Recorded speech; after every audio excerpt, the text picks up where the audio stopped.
So welcome back, everyone, to Brain Swap for March 25th, 2016. In this case, hope you'll join us in the chat room where we'll be talking about a rather sensitive topic, something that I think folks misinterpret a lot of the time. So today we're talking about being critical, being negative. And it's kind of difficult for people like us who are kind of critics to talk about this, where we review things and we analyze things and we sometimes, say negative things about things. So the question becomes, at what point is that criticism something that can hurt other people, right? So the question is, and as context, this comic went around the internet a couple weeks ago that was from the perspective of a female fan in Japan who said that she was a fan of a certain series, along with a friend of hers. And this friend of hers really tore down a movie and the movie part of the franchise. And the fan was like, oh, okay, fair enough. And she went and saw the movie and she was like, wasn't that good. And she realized she stopped watching the show. She just wasn't as interested anymore. It just kind of, it wasn't as good as she thought it was maybe. And she started analyzing that, and she realized that her friend's comments weren't just analysis, that they kind of wormed their way into the author's kind of subconscious and affected her enjoyment of the show. And she raised the point that the words we say do have impact. Now, obviously, we need to kind of establish the fact that there's a difference between simply analyzing something and just tearing it down. Yeah. There's a big difference. Yeah. Right. And that's what we want to talk about. Obviously, simply saying, that movie was too dark isn't destroying it for other people, right? It's general enough that I have no idea what you mean by that. Right. Or saying I didn't like that movie, right? That's the personal opinion. Personal opinion. Yeah. But I think there's a subtler point to be made here that as we talk about things back and forth, we have the potential to bring other fans down. Yes. Well, part of that is spoilers, of course, sure. And you want to avoid spoilers. And part of it is commentary. And you might not give a spoiler, but have a commentary that makes the enjoyment less for other people. So, yeah, I can see that from my own experience that I try and avoid some degree of knowing beforehand. I like to know if people enjoy it, but I don't want that to make the decision for me. Yeah. I want to listen to their reasons why they don't enjoy it in too much depth, because that's all I'll remember when I go to watch it. And then I won't enjoy it for its own merits. I'll just remember what they said. And I think that really gets to the nub of it. That there is that those words stay with us, right? Yeah, we do. They stick in the back of my mind and come up at the last minute. Oh, well, do I really want to watch this? Right. I said so many bad things about it. So Batman versus Superman has been going out to various people. Various people have been watching it, and it's very interesting seeing the reaction. And I'm not going to say anything about it. I don't know, and I read a few threads of people talking about it, and seeing people be negative about it does color like my interest in going to see the film. Yeah.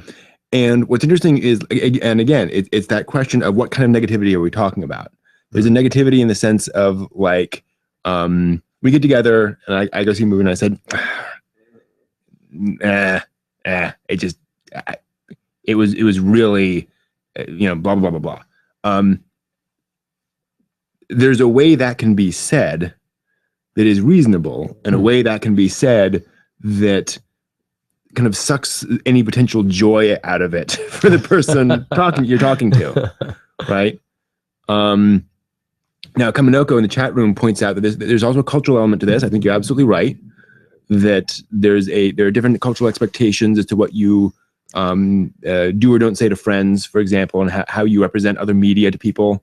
What's considered polite about that in different cultures. That's certainly true. And again, also part of the problem is, it's not just saying, it sucked for me, because just appending for me, you can append for me onto like every single statement and still be just as negative. Yeah. And I think that while that does help a little bit, it doesn't really fully address the issue. And again, it's a tough one. I think it's one of those things that can be subtle, and I think it's even worse for geeks. Oh yeah, because we love analyzing these things. Yeah, and we listen to other people's feedback, and we kind of value it. And if we have trouble separating that one bit of feedback that, I may have only heard negative feedback about something. So many times I've seen a movie and I've only heard bad things from critics and from other people. I go and I watch it years later because then I can forget about those things. And I think, wow, this movie was great. What was their problem? What was up there? Yeah. What was the burr in their saddle about? This was a great movie. Yeah, absolutely. So sometimes those criticisms just are completely, I want to give it my own evaluation.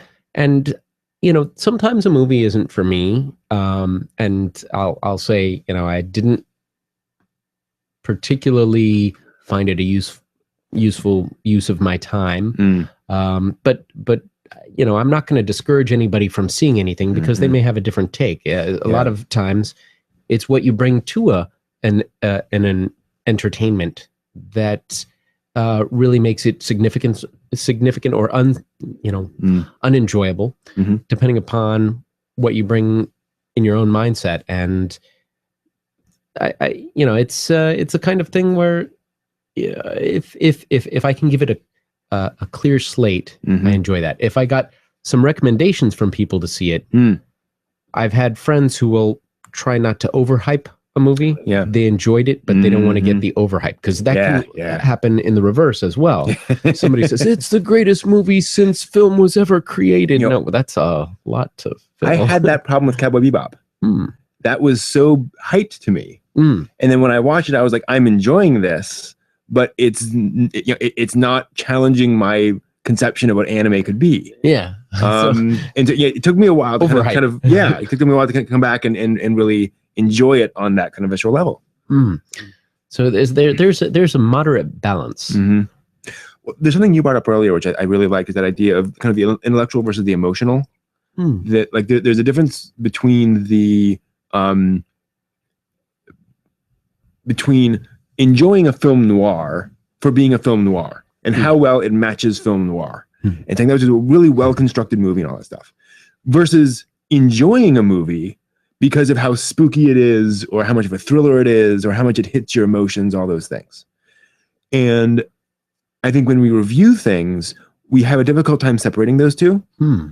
And so we will talk about something from an emotional angle when really the other person isn't necessarily interested in our emotional take as, was it a film noir, right?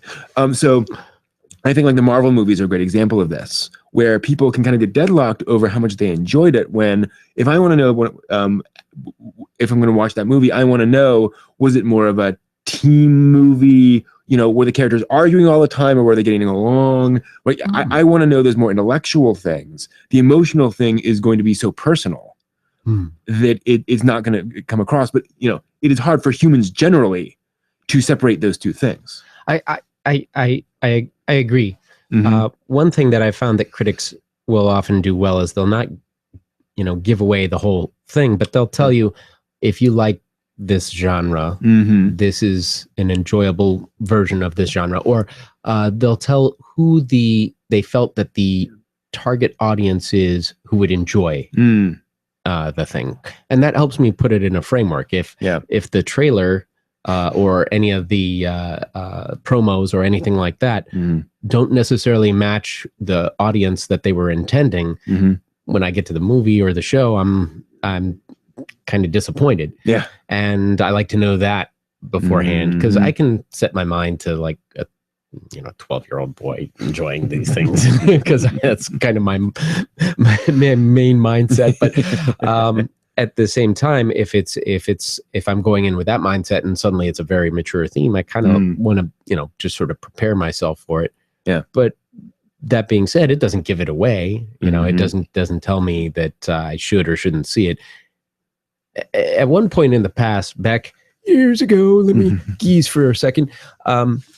I used to tell people my ratings in a different way. I'd say, you have to see it in the theater, or you can wait till it comes out on recording and rent it, or you can rent it but wait till it's a rainy day and you have nothing to do, and there's like you've already everything else you've seen. So I had sort of a strata, and I let that be my sort of area where people could say, yeah, I've had those rainy days where I've watched everything and there's nothing else on, and I'll watch it as the last thing in my list. But that doesn't really apply these days with streaming media and all the options to get. That's actually a really interesting point about how much criticism has changed, because it used to be that we, or I say we, that when people analyzed and reviewed and talked about things, there was more of the sense that we're trying to build a stratum of what's worth your time and money and what's not worth your time and money.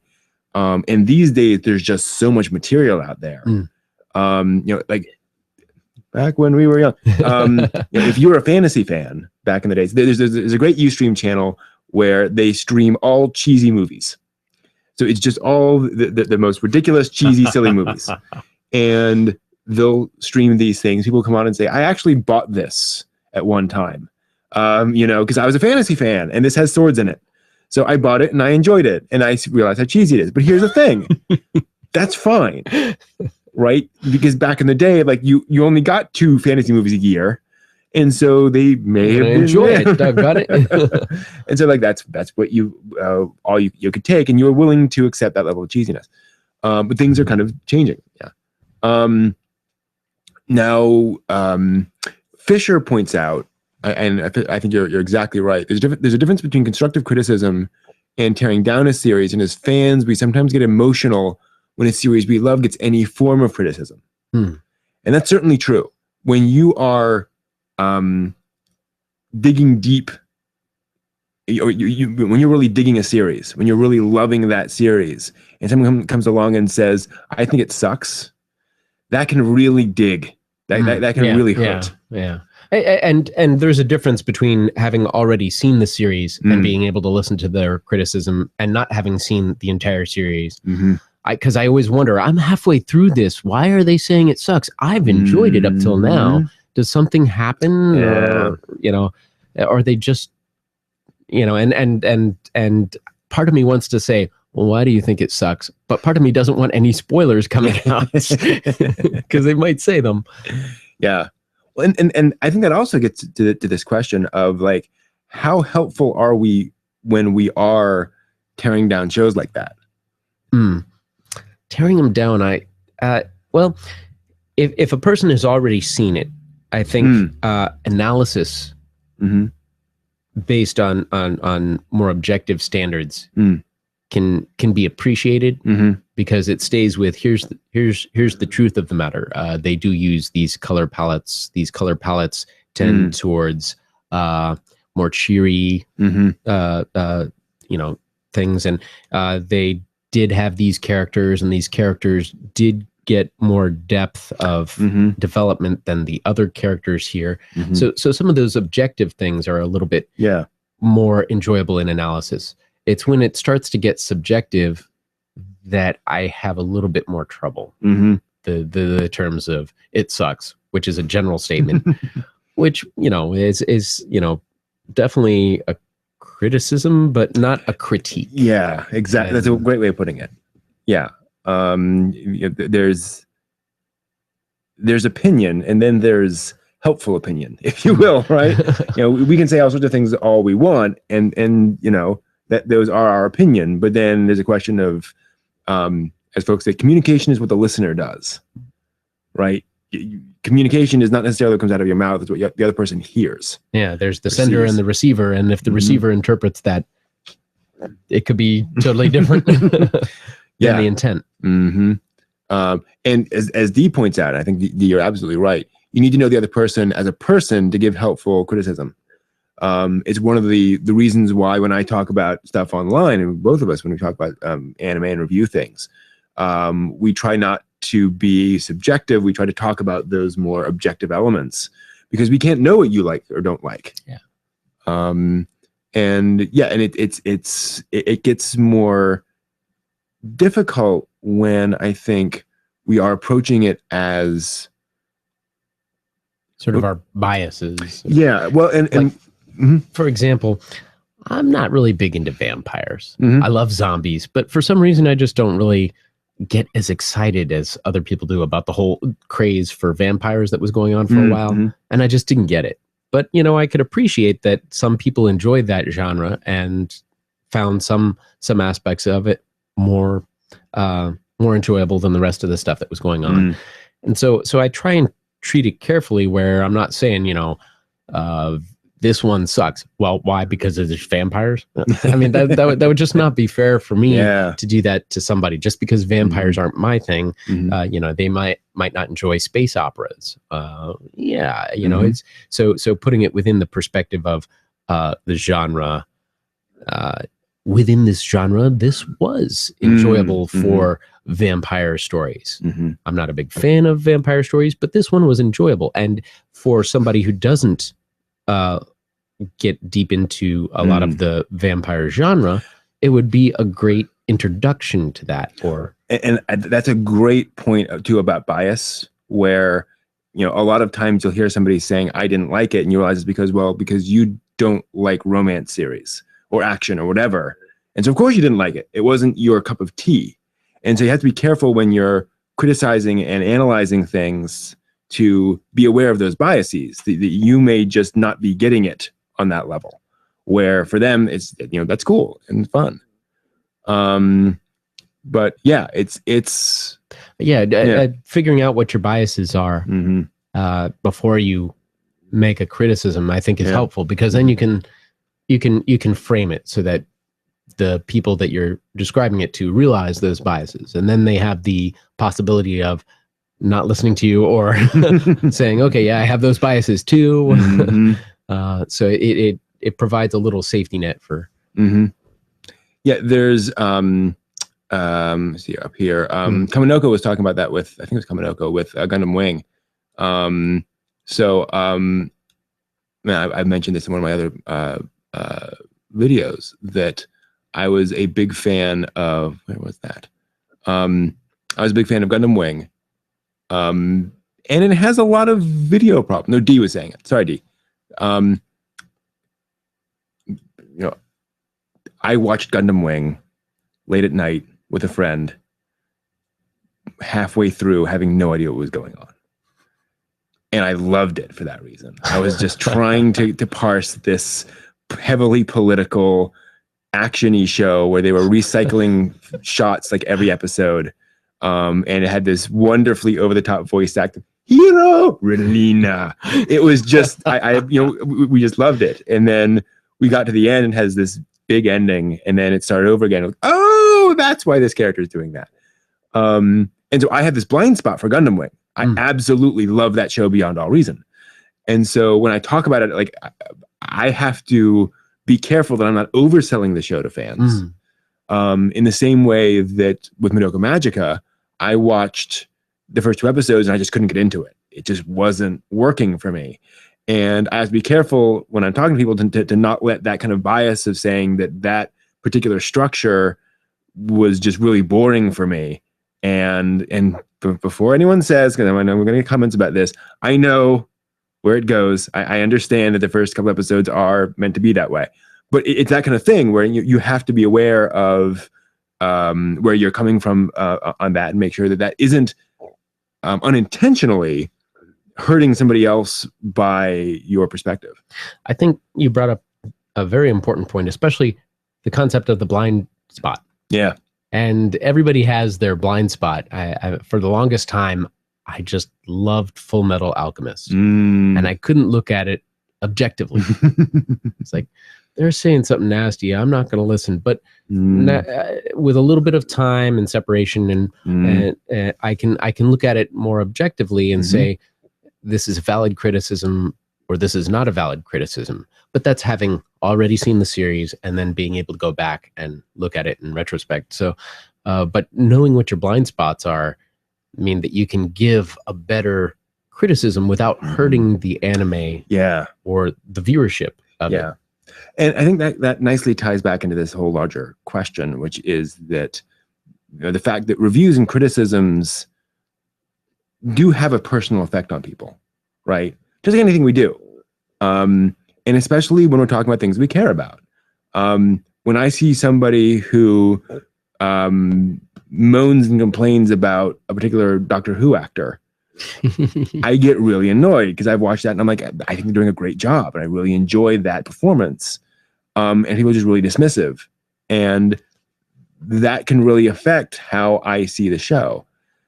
And so I think it's important to be aware of the impact of your words on other people and how, we're all connected. I can say, though, David Tennant, I felt, did a really good job. Oh, so no kidding. It was very engaging. Absolutely. For me as a viewer. And I can't say that, other doctors had that same charisma that engaged me, but they were still pretty interesting as characters of their own. So yeah, exactly. Definitely worth comparing. Who's your favorite doctor? Oh, here we go.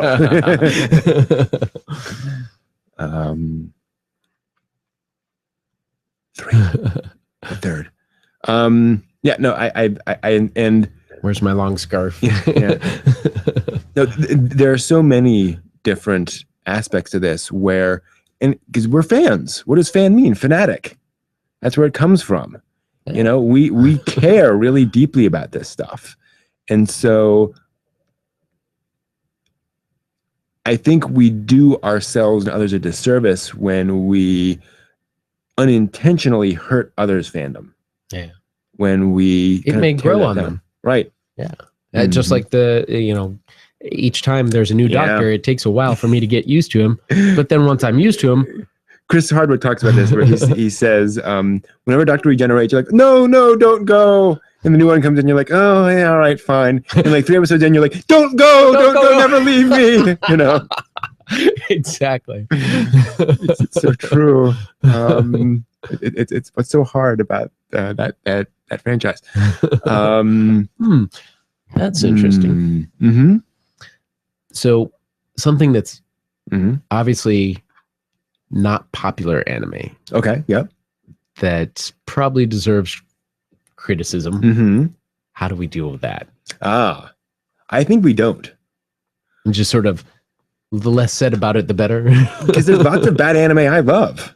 Yeah. It's sort of the B movies are awful, but they're fun to watch. Well, yeah. And there are lots of B movies that I don't think are awful. That I some think of them really should enjoy. be A movies. Absolutely. But some of them should be C movies. Bruce Campbell talks about this, where he says, I spent my life making B movies, and now B movies are making $300 million at the box office on opening weekend. I wouldn't mind that. That's a pretty good. B movies used to be science fiction and fantasy, and now, my goodness, it's kind of funny. There's a lot to be said for the fact that, if again, what's bad? How do you define bad? If people like it, it's not bad for them, right? I was thinking about that with, say, for example, Twilight Zone episodes. A lot of those are very disturbing and disconcerting. The message that gets out is just, this is just not right. But everything doesn't have to be always happy, wrapped up in a bow, Disney, Hollywood ending. Sometimes it's good to experience those other emotions and feelings that we don't ordinarily get a chance to. Well, that's a great example of how Twilight Zone can be a somewhat divisive series, for example, where a lot of folks who just don't get Twilight Zone. They just don't enjoy these little episodes which may have ambiguous endings. It just doesn't work for them. Whereas folks like you and me, we love that kind of stuff. And anime, a great example. There's a lot of anime series which do ties up things in a neat little bow at the end. And it's this very simple action story all the way through, and then you get to the end and it's done. And people like that. That's great. I like Lane. I like Blue Hot Phantom. I like these shows that don't do that. And I think that's absolutely fine. And again, it gets back to this whole question of, bad. So D says universal bad is rehash, no story, intentional, minimalistic overall. I think I like those things. Well, for me, if there's too much rehash, I start to lose interest, and I find losing interest not good. Because I was following Bleach, but then I felt like I'm watching what I just watched already. They're not progressing the story forward. I've spent, and granted, any long running series is bound to have something like that happen at some point. But it just felt like there was so much rehash and not a moving forward of the story that at some point I lost interest. And I'm sure there's more exciting story afterwards, but because I couldn't get past that little hump of momentum that they were kind of slow on, I couldn't follow further on, which who knows? And I mean, to be clear, Robot Carnival, the anime movie, it was an anthology series, a movie. There's a segment in the middle which is called Clouds, and it is an animation of a robot boy walking with clouds in the background for like 5 solid minutes. Twilight Zone, sorry. Yeah. It's just clouds and a walk cycle. And I can't not be mesmerized by that. It's very repetitive. Some of the shapes of the cloud changes. The shapes of the clouds change. But it is it's rehashing. It's very repetitive. There's nothing going on. And I find it fascinating. So I think it absolutely can all be done. Yeah. And A Quiet Country Cafe is not a very fast-paced anime, yet it's nothing happens. It's captivating. Yeah. It's a great example of nothing happens in that show. Nothing happens. Nothing. And it's a good show. Yeah. And which again, which gets back to that thing that I think every time we try to define bad, we get caught up in our definitions. That doesn't mean that you have to like everything, and it doesn't mean that there aren't things that a lot of people don't like. Twilight itself was divisive for that reason. We were talking about Twilight Zone earlier. Yeah. A lot of folks who really like Twilight, despite its story problems. And we can absolutely sort of talk about that and discuss that and analyze that. I mean, that's because that's something that a lot of people have addressed and that there are clearly general opinions on. Right. But there's also, the aspect of, if you read the Twilight books and enjoyed them, good for you. I can debate some of the messages in Twilight. I can debate the messages in Frozen.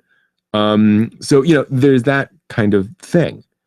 Are we going to run our news show after this? We do have some news coming up. But yes, so, there's, so those in the chat room talking about the news. We will talk about that in a separate segment. But we have this topic to talk about here.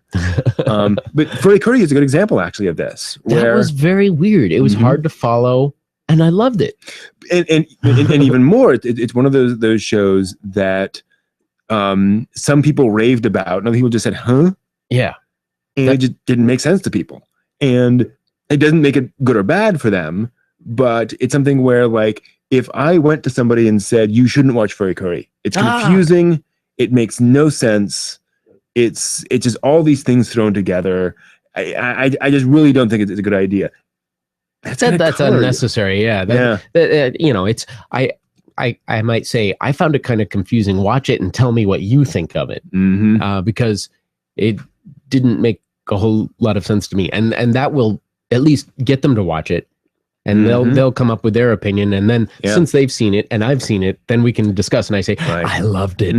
What did you think? Was it as crazy as you thought it was? Did you understand it? No, I loved it though. Yeah, exactly. And I think it's important to be sensitive. I'd forgotten that. So yeah, it's an interesting topic, I think. And as anime fans, specifically for anime, I think I sometimes feel like I'm promoting the viewing of anime and having people make their own decisions. That's a good point. More than my opinion, because I can tell some of the more objective stuff, but I really don't feel that I can put a completely unbiased opinion because I bring to the thing my love for bizarre twists, my appreciation for certain voice characteristics, and all my biases. But if I say, I found this enjoyable, I lost a little bit of that, but watch it. I want to know what your view is on it. Because I hear so much from other folks that. And this gets to another element of that. There are some that say that you should never be negative about something in a review. That you can be neutral or you can praise something, but that the negativity doesn't belong in a public review. And I'm bringing that up, not necessarily that I agree with it, but I think it's an interesting perspective of saying, if it touched you enough that you love it, that's helpful. If you can talk about, again, color scheme or whatever, there's more objective things, that's fine. But as soon as you skew into negative territory, you're probably bringing with you biases, or you're just tearing something down, again, unintentionally for somebody who might like it. It's not worth it. It might even be valid, but from a sort of social politeness perspective, it's not appropriate to put it into public review. Again, I don't know, but I think it's an interesting thought. It's an interesting thought. I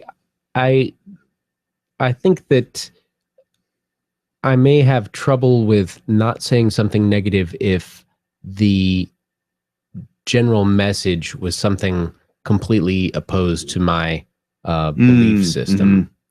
So if it was coming down on my belief system negatively, I may have to say that I disagreed with it because of my bias of my belief system, and I couldn't recommend it for that reason. But then people would know, hey, I've got this background, and that's why I'm doing that. But I the idea of not saying anything negative, I think it's like seasoning. If you have too much salt, it ruins the food. But if you don't have enough salt, you kind of want a little bit of something to flavor.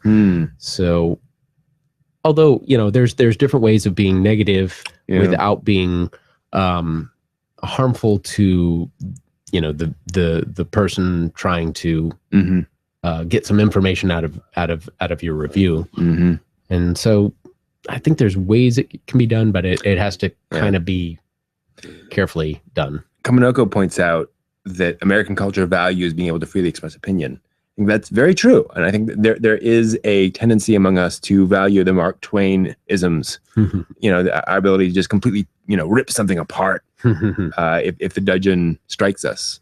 And again, the question is, maybe that's not the wisest course. I don't know. Maybe this is something that another culture can teach us, perhaps. But I think it's tough. Fisher points out, if you don't have something nice to say, then don't say anything at all. It's a difficult pill to swallow these days. Yeah. That's true. Why was it not covered at all? Yeah. And again, to be fair, that was broad public opinion in America at one time. That is a polite way of talking. I don't know.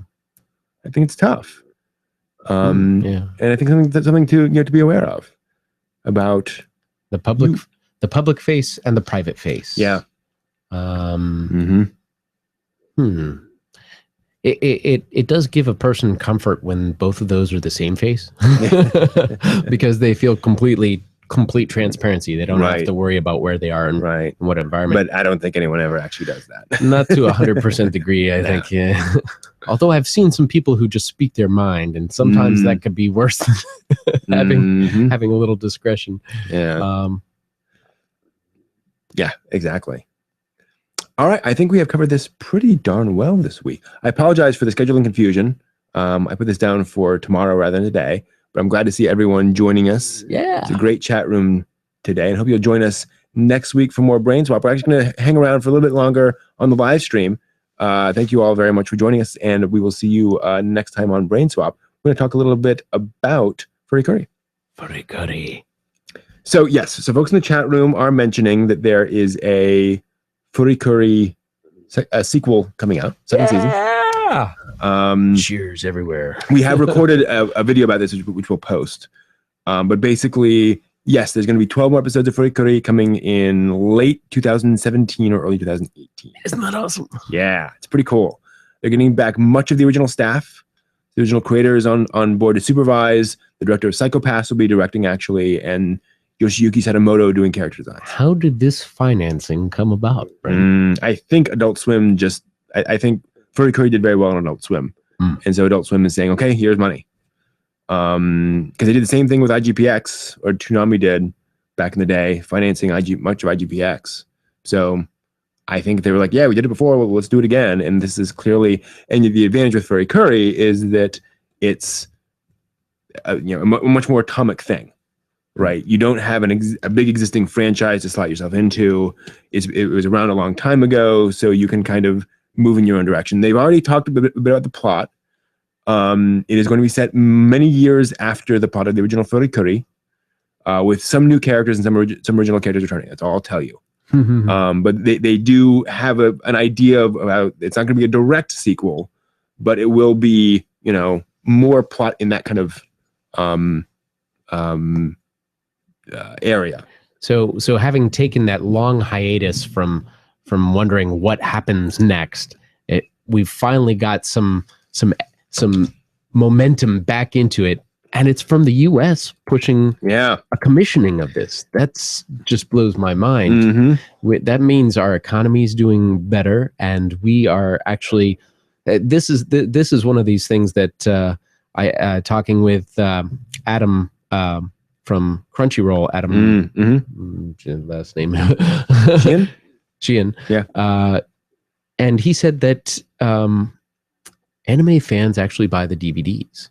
Yeah, they do. Yeah, that was surprising. And he's looking at all the stats that come through, and that was impressive because it shows that we as fans actually do purchase. We are a mover in the entertainment industry. Yeah.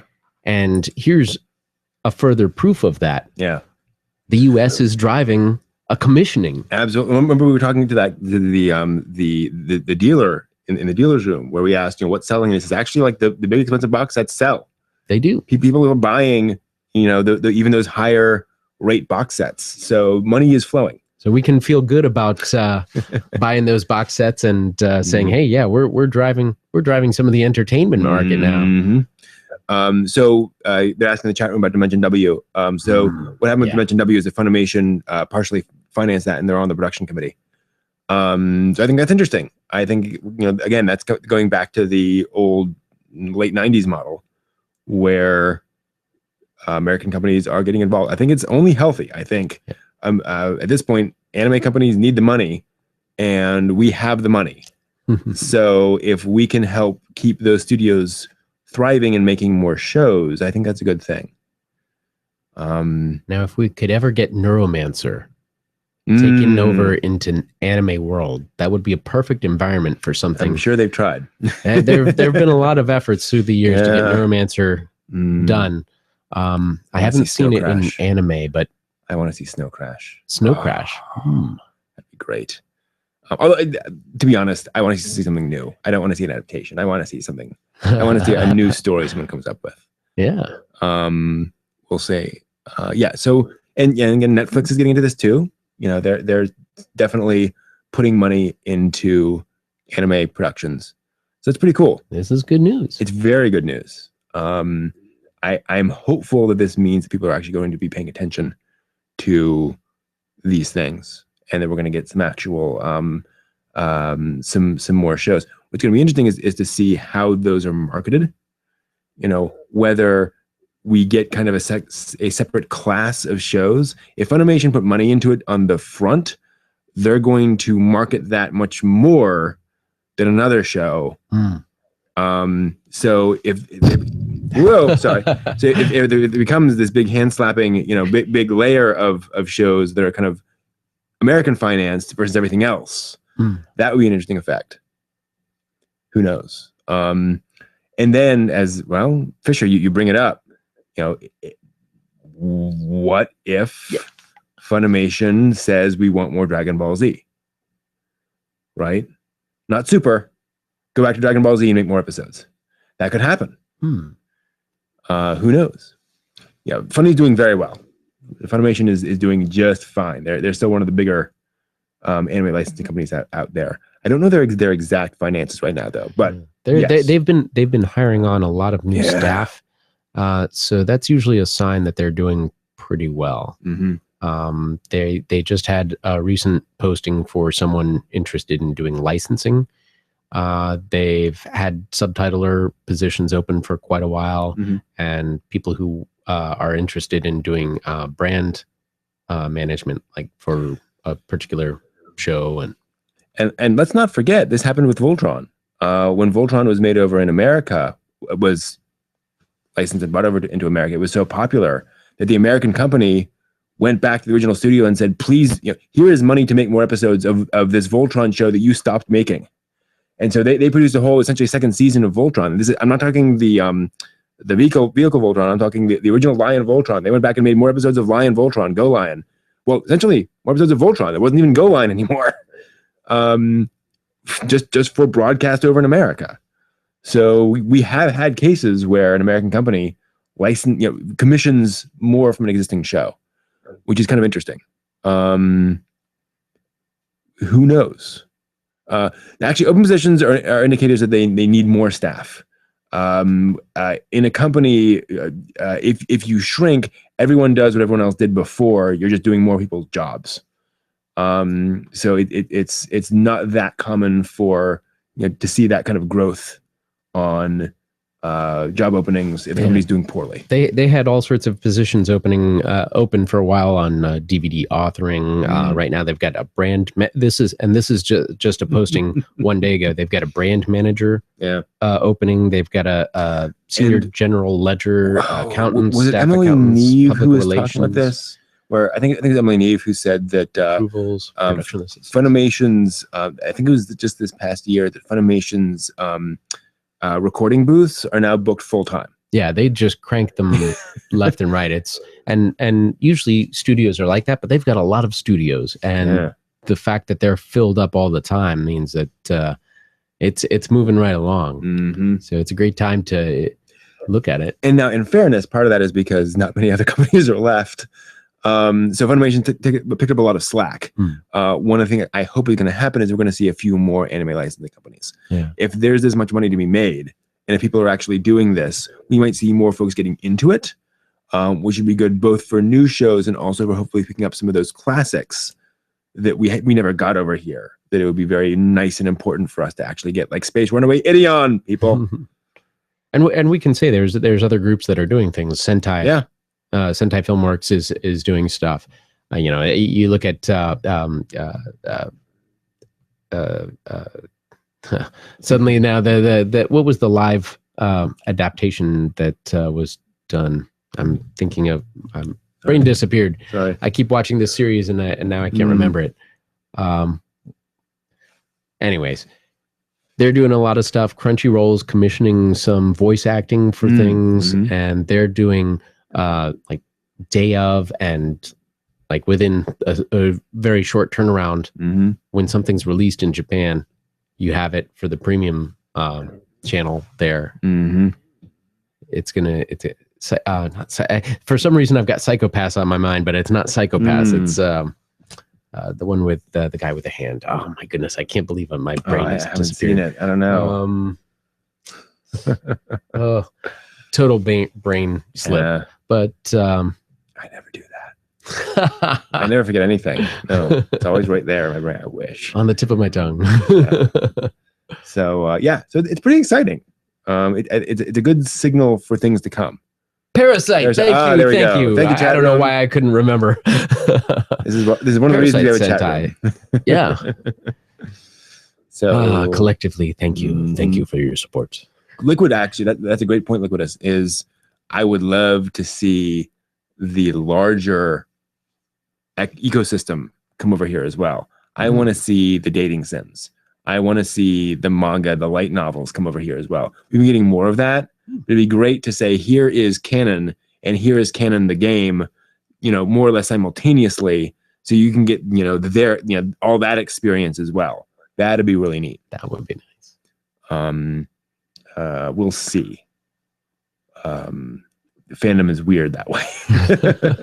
Getting all the stuff and getting all that, and the business and the licensing is all much more complicated than that.